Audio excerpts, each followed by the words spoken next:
Hi, I'm Bob. He's Jan, and that's Dave.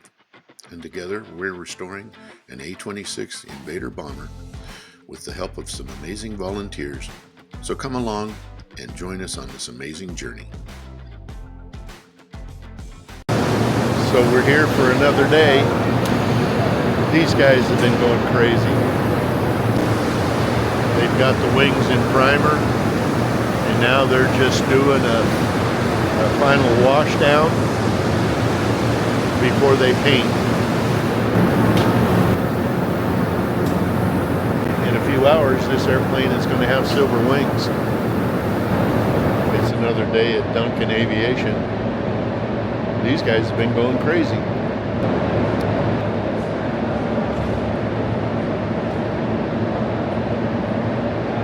Man, this is awesome. Oh, look up here.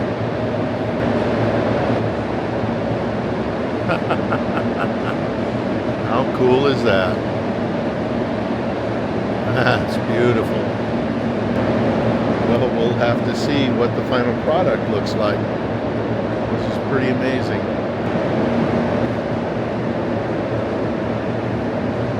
Well, it's a gray day, but high 40s, low 50s, something like that. And today is the day that High Maintenance comes home from being painted. We're going to be really happy to see her. Let me show you what's going on in the hangar. We've got the Mustang and the Starduster outside. The hangar's really empty.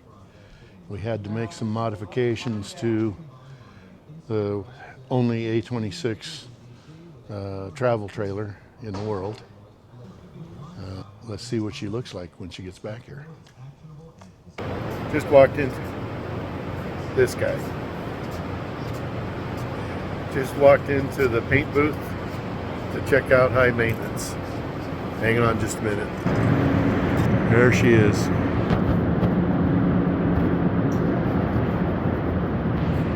She's a beaut, Clark. Well, we're all here. Where did Jan go? There's places Jan. with bright, shiny faces. We're all here to drag this back over to our hangar and get her ready for flight. So stand by. Something different.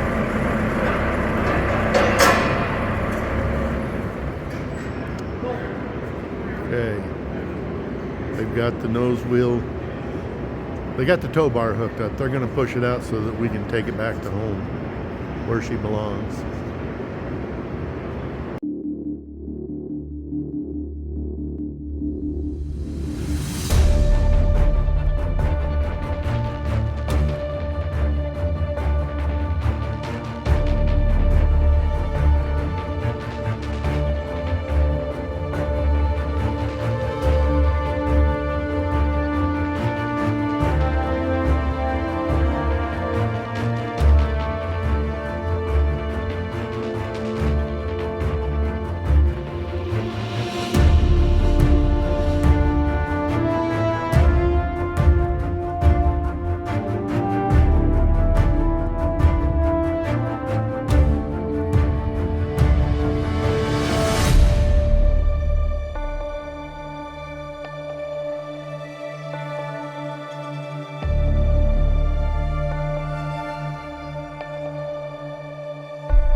Well, we made some more modifications to the tow bar trailer, and we're going to see if it works. We're going to see if this will push in straight, and if we can then turn it into place when we get it inside. All of a sudden it's getting busy. We got a business jet coming in, and they're just going to have to stop short because these guys are fixing to hook up and move this airplane. So it's going to get a little noisy here for a minute. Right here. That straight. Slightly left. Straight. Okay. right, keep that angle. Got about 4 inches. Keep going. Keep going. Keep going. Keep going. Good. Okay. Well, now we'll see if our best laid plans of mice and men will work.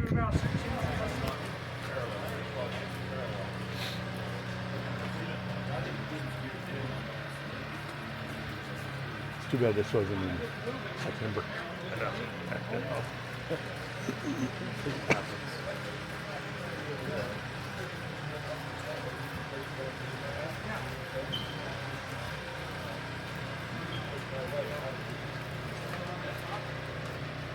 Jan, I don't think you want to go any more west yet.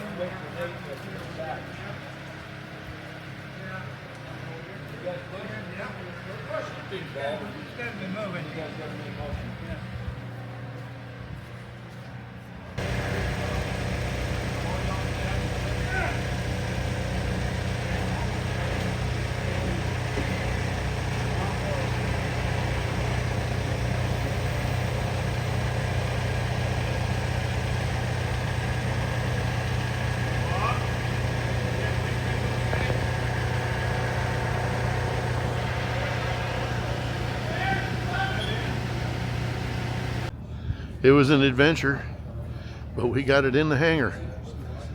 So we got a little more setting up to do, but we're gonna get the cradle all out from underneath it.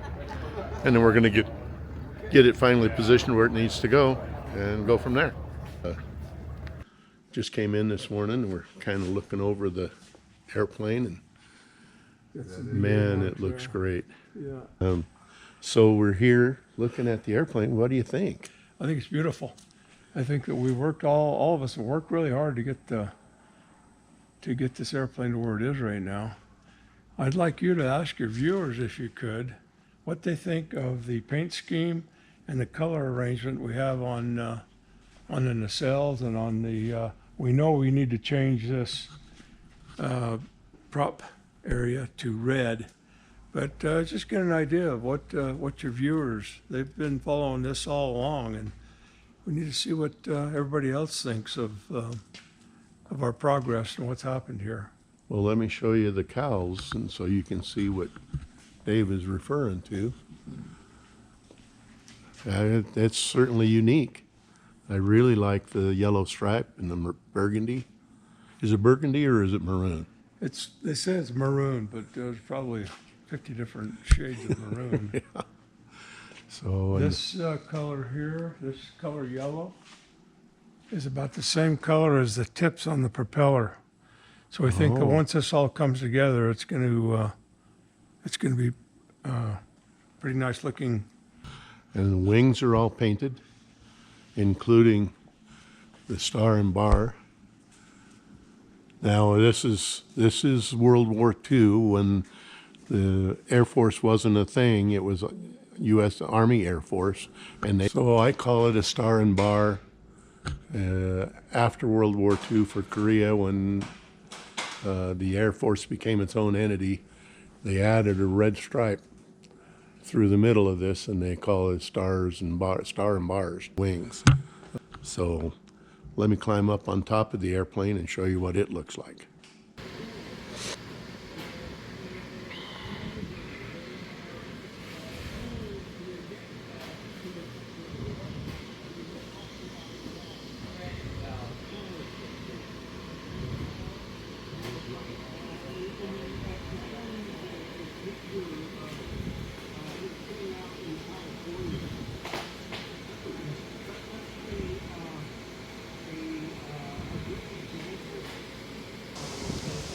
Well, it's been another exciting year for high maintenance. A lot has been accomplished. So I've got Jan here.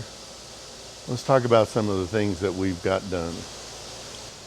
So Jan, we've reached some pretty distinctive milestones in this restoration effort. We have indeed, Bob. So let's give you a little bit of a rundown on the accomplishments we made for this year. These ones we can think of come up with. starting with the landing gear, we got the landing gear in, all rigged and adjusted and retracted with its hydraulic, all the hydraulic lines tested. They're all holding pressure. The hydraulic suite up in the airplane is not leaking anymore. That'll hold up to 900 pounds pretty steady, which is pretty awesome. I don't know, did we put tires on this year or last year? We put them on this year, and as a matter of fact, we rolled it for the first time since 1990-ish. Yeah, so with the tires and brakes on, and we did a test roll of about, I don't know, 12 feet or whatever it was. So Everybody had a good time. there was a lot of push from a lot of guys, but it was fun to do. Yeah. It was fun. Some of the interior has made more progress. Kenneth has made some progress on that, so that's coming along nicely. The getting the airplane in and out of the hangar. I know everybody's been waiting for that moment, and by now you've probably seen the video of that getting it out. But we got the little trolley system all designed and fabricated, thanks to Clay Liston a lot and his people. So that's good for Clay, who Clay owns Tunex. Anybody want to go and get their car fixed? Go see Clay and his people. They're good. He'll take care of you. He takes care of us. Yes, absolutely. The instrument panel and the cockpit area, we've been doing quite a bit of work up there, getting instruments in there, located and relocated and tested. And then Bob and John, the avionics guys, they've done a wonderful job getting that all wired up and tested. So that's come a long ways and working, as well as the radio stack is all in and complete. I don't know where we'd be without those guys. And yeah, without John and Bob, this would just be a lawn dart sitting there, a great big one, but it'd just be kind of a cool looking piece of equipment, I guess. But anyway, I think I already talked about getting the airplane on its own trolleys and getting it out of the airplane, or out of the hangar. So that worked out pretty good. A little slow going out, but we were pretty cautious about making sure that was going to happen without bending the airplane or bending the building. Getting it back inside the hangar actually took about half the time. So that, and with Bob's idea of putting it in completely sideways, that worked out tremendously well. And in fact, we got the airplane in back within a foot of where it used to be. A piece of equipment like this, that heavy, with us guys doing that, pretty cool, pretty good. A bunch of amateurs that don't know what the hell they're doing. Yeah, we just think we do. So we go on that premise there. So what else have we got here, Bob? And so we got the gap seals on the ailerons as best we can. We only have the outer segments. Haven't yet found the inboard segments of those gap seals, so we're still looking for those. But made some progress there. Bob's made good progress on that.